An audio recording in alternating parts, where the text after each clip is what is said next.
Smart Ahmednagar news. Jamkhed तालुक्यातील योग दिनानिमित्ताने जिल्हा परिषद प्राथमिक शाळा बावी येथे सामूहिक योगाभ्यासाचे आयोजन मोठ्या उत्साहात संपन्न।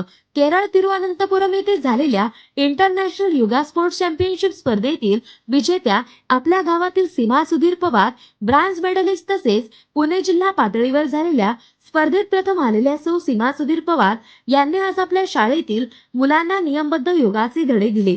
मुलांबरोबरच शाळेतील सर्व शिक्षक आणि पालक, शालेय व्यवस्थापन समिती सदस्य डॉक्टर आनंद पवार, श्री हनुमंत निकम महाराज, सुधीर लालासाहेब पवार आणि त्यांच्या मातोश्री छायाताई लालासाहेब पवार या प्रसंगी उपस्थित होत्या। हनुमंत महाराज निकम यांनी सीमा सुधीर पवार यांनी शाळेतील मुलांना योग धडे दिल्याबद्दल शाल फेटा व पुष्पगुच्छ देऊन त्यांचा सत्कार केला।